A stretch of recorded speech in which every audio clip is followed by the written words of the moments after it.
Toy Story 5 has a pretty obvious plot. Like, I know I've heard people joke about iPads replacing toys being a plot for a Toy Story movie somewhere, but surprisingly, I thought this plot was executed really well. Before getting into this, I love Toy Story as a franchise. The first three are some of my favorite movies. The first is a classic that paved the way to modern animated movies. Not just in how they're animated, but in how they're written. And 2 and 3 are some of the greatest sequels ever. 4, I need to rewatch to have a proper opinion, and I'm honestly glad I wasn't yet making videos when Toy Story 4 came out, because my review of that movie would have been one that I regret. Like, the ending is really shocking at first, but once the shock wears off, you realize just how unfit this ending is for the franchise. I'm not sure if I'd call Toy Story 4 bad, but it's definitely the worst Toy Story movie. The main thing this movie does to separate itself from the others is its focus on Jessie instead of Woody. This is a really smart move because it allows for new character development without feeling out of nowhere. I also think they did all they could with Woody in the previous movies, so taking the focus off him was definitely a good call.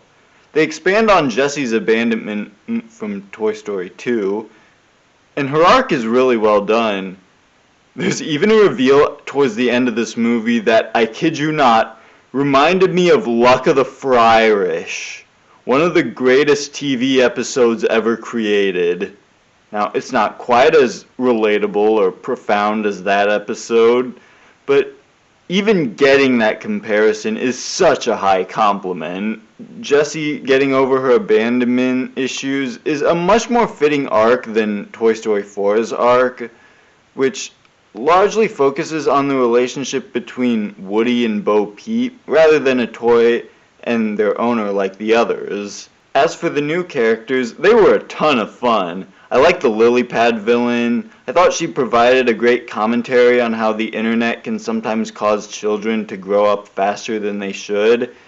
And they made sure not to be truly anti-tech, because honestly that would have been pretty hypocritical of one of the most technologically groundbreaking franchises ever. And I like her redemption arc, because she's not trying to hurt Bonnie.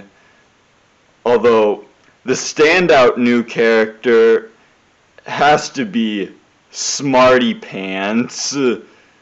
Just this potty training toy who just appeals to my immature sense of humor. Number one, you made number.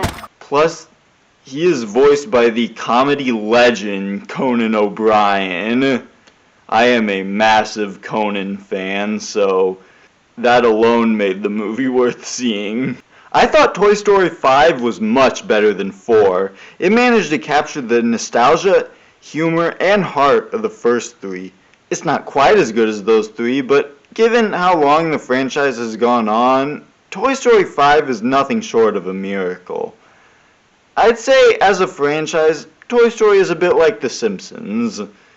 Both franchises broke new ground in the 90s, then ran dry, before picking themselves back up again and reminding us why we fell in love with the characters in the first place. I mean, this isn't a perfect analogy since, Toy Story didn't go through nearly as awful of an era as The Simpsons did, but still, I like this analogy. And you know that Toy Story's recaptured its old charm when it's once again making me miss my old toys.